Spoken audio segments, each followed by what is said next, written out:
মুস্তাফিজকে IPL থেকে বাদ দেওয়ার পরই নিরাপত্তা ইস্যুকে সামনে এনে বাংলাদেশ ভারতে গিয়ে বিশ্বকাপে খেলতে চায় না। তাদের দাবি এক, মুস্তাফিজকে যদি নিরাপত্তা দিতে ব্যর্থ হয় ভারত, তাহলে পুরো বাংলাদেশ টিম, সাংবাদিক এবং টাইগার ভক্তদের কিভাবে নিরাপত্তা দেবে তারা। এই ইস্যু নিয়ে আইসিসির সাথে মেইল, ভার্চুয়াল মিটিং এবং শেষ পর্যন্ত আইসিসির কর্মকর্তারা বাংলাদেশ এসে ভ্রমণ করেছে মিটিংও, আসেনি কোনো সুরাহা।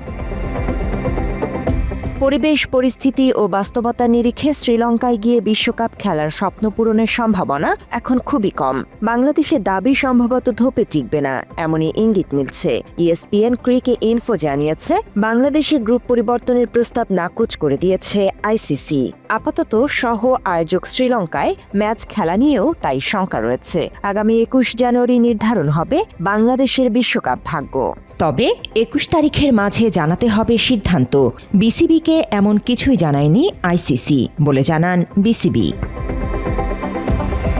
বাংলাদেশ খেলতে না চাইলে বিকল্প দল বেছে নিতে হবে আইসিসিকে। সেক্ষেত্রে র্যাঙ্কিং অনুযায়ী স্কটল্যান্ড সুযোগ পাওয়ার সম্ভাবনা রয়েছে। তবে সবকিছু নির্ভর করছে আগামী ২১ জানুয়ারি বিসিবির চূড়ান্ত সিদ্ধান্তের ওপর। সেই সিদ্ধান্ত জানার জন্য অপেক্ষা করতে হবে আরও ২ দিন। ২০০৯ সালে জিম্বাবুয়ে সরে দাঁড়ানোর পরও স্কটল্যান্ড সুযোগ পেয়েছিল টি-20 বিশ্বকাপে।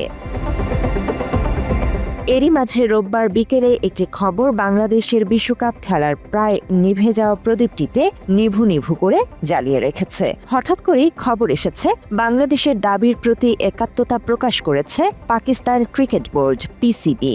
তাদের মতে, ভারতের মাটিতে খেলতে গিয়ে বাংলাদেশ যে নিরাপত্তা ও সুরক্ষা নিয়ে শঙ্কা প্রকাশ করেছে তা যৌক্তিক। সে কারণেই পাকিস্তান ক্রিকেট বোর্ড বাংলাদেশের পাশে এসে দাঁড়াতে প্রস্তুত এবং বিসিবিকে সব ধরনের সহযোগিতা দিতেও আগ্রহী, এমনটাই খবর জানিয়েছে পাকিস্তান গণমাধ্যম জিও টিভি। আর যদি সত্যি সত্যি পিসিবি থেকে এমন কোনো আনুষ্ঠানিক ঘোষণা আসে, তা এবারে টি-20 বিশ্বকাপে অবশ্যই এক নতুন মাত্রা যোগ করবে। শুধু তাই নয়, পাকিস্তানি সংবাদ মাধ্যম জিও সুপার এর এক প্রতিবেদনে বলা হয়েছে, টি-20 বিশ্বকাপের জন্য পাকিস্তান দলের সব ধরনের প্রস্তুতি আপাতত বন্ধ রাখার নির্দেশ দিয়েছে পিসিবি। টিম ম্যানেজমেন্টকে একটি বিকল্প পরিকল্পনা তৈরি রাখতে বলা হয়েছে। এছাড়া বাংলাদেশ ক্রিকেটের পাশে সবসময় দাঁড়িয়েছে পাকিস্তান। আইপিএলে বাংলাদেশি ক্রিকেটারদের সেভাবে মূল্যায়ন না করলেও পিএসএলে প্রায়ই দেখা যায় বাংলাদেশিদের নিতে। এবারও মুস্তাফিজকে যখন আইপিএল থেকে বাদ দেয়া হয়, তখনই হাত বাড়িয়ে দিয়েছে পিএসএল।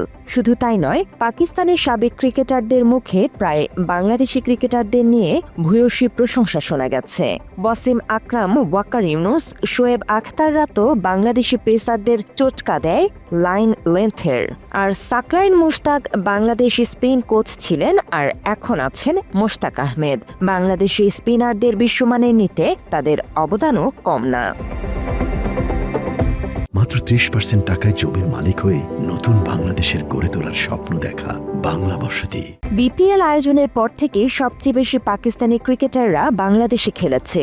শহীদ আফ্রিদি, আব্দুর রাজ্জাক, বাবর আজম, মোহাম্মদ রিজওয়ান, শাহিন শাহ আফ্রিদি, নাসিম শাহ, মোহাম্মদ সামি, উমর আকমাল, কামরান আকমালরা খেলেছে বিপিএলে। শুধু তাই নয়, ওয়াসিম আকরাম, শোয়েব আক্তাররা হয়েছে বিপিএল এর দলগুলোর মেন্টর। ওয়াকার ইউনুস তো কোচও হয়েছেন বিপিএলে। এছাড়া বিপিএল ধারাভাষ্যের প্যানেলে পরিচিত মুখ পাকিস্তানের সাবেক ক্রিকেটার রমিজ রাজা। এছাড়াও আমির সোহেলও এসেছেন ধারাভাষ্য দিতে বহুবার। এবার এসেছিলেন জয়নব আব্বাসও। এদিকে টি-20 বিশ্বকাপে পাকিস্তানি বংশোদ্ভূত অনেক ক্রিকেটারকে ভিসা দেয়নি ভারতীয়রা, যাদের মধ্যে রয়েছে ইংল্যান্ডের আদিল রশিদ, যুক্তরাষ্ট্রের আলী খান সহ অনেকে। এবার সেসব ক্রিকেটারদের ভিসা দেওয়ার উদ্যোগ নিয়েছে আইসিসি। আইসিসির ভিসার সমন্বয় কার্যক্রমের আওতায় বিভিন্ন দলের ক্রিকেটার, কর্মকর্তা, স্ট্যান্ড বাই সদস্যদের আবেদন তদারকি করা হচ্ছে। আইসিসি জানিয়েছে, তারা বিশ্বের বিভিন্ন শহরে অবস্থিত ভারতীয় হাইকমিশনগুলোর সঙ্গে নিয়মিত যোগাযোগ রাখছে, যাতে বাকি আবেদনগুলো সময় মতো নিষ্পত্তি করা যায়। পিটিআই সূত্রের খবর অনুযায়ী ইতোমধ্যেই ইংল্যান্ড দলের পাকিস্তানি বংশোদ্ভূত 3 ক্রিকেটারের ভিসা অনুমোদিত হয়েছে। তারা হলেন স্পিনার আদিল রশিদ, রেহান আহমেদ এবং পেসার সাকিব মাহমুদ। নেদারল্যান্ডস দলের সদস্যরাও ভিসা পেয়ে গেছেন। এছাড়া কানাডা দলের স্টাফ সদস্য শাহ সালিম জাফরকেও ভিসা ছাড়পত্র দেওয়া হয়েছে। বর্তমানে সংযুক্ত আরব আমিরাত, যুক্তরাষ্ট্র, ইতালি, বাংলাদেশ ও কানাডা দলের পাকিস্তানি নাগরিক বা পাকিস্তানি বংশোদ্ভূত খেলোয়াড় ও কর্মকর্তাদের ভিসা প্রক্রিয়া চলছে। ভিসা ইস্যুর শেষ সময়সীমা নির্ধারণ করা হয়েছে 31 জানুয়ারি। আইসিসি আশা করছে নির্ধারিত সময়ের মধ্যে সব আবেদন সুষ্ঠুভাবে নিষ্পত্তি করা হবে। পাকিস্তানি শ্রীলঙ্কান ক্রিকেটারদের ওপর হামলার পর ক্রিকেট দেশগুলো পাকিস্তানে যেতে চায়নি, যার মধ্যে ছিল বাংলাদেশও। সে সময় বাংলাদেশকে বহুবার আমন্ত্রণ জানালেও নিরাপত্তা ইস্যুর সামনে এনে বাংলাদেশ সিরিজ খেলতে যায়নি। এসব নিয়ে মাঝে কিছু ভুল বোঝাবুঝি হলেও প্রায় বাংলাদেশের পাশে ছিল পাকিস্তান ক্রিকেট। সমস্যা থাকার পরও বিপিএলে প্লেয়ার দিয়েছিল দেশটি। বাংলাদেশ জাতীয় দল খেলতে না গেলেও নারী দল পাকিস্তান সফরে গিয়েছিল। পরিস্থিতি স্বাভাবিক হওয়ার পর 2019-20 মৌসুমে পাকিস্তান সফরে যায় টাইগাররা। তবে বাংলাদেশ যখনই বিপদে পড়েছে তারা তাদের পাশে সবসময় পেয়েছে পাকিস্তানকে। টি-20 বিশ্বকাপে তাই বাংলাদেশের পাশে এসে দাঁড়িয়েছে দেশটি। পাকিস্তানের বাংলাদেশের প্রতি এই সিদ্ধান্তকে সাধুবাদ জানিয়েছে ক্রিকেট ভক্তরা। সিকিউরিটি ইস্যুস নিয়ে একটা কথা চলতেছে যে মুস্তাফিজ ইন্ডিয়াতে গেলে হয়তো সিকিউর থাকবে না।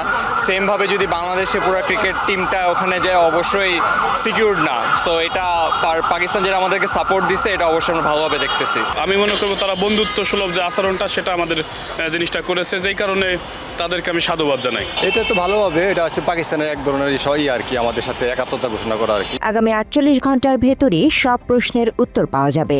বাংলাদেশ খেলবে কি বিশ্বকাপ, পাকিস্তান কি করবে সব জানা যাবে। এখন শুধু অপেক্ষার পালা। News desk, Bangla addition.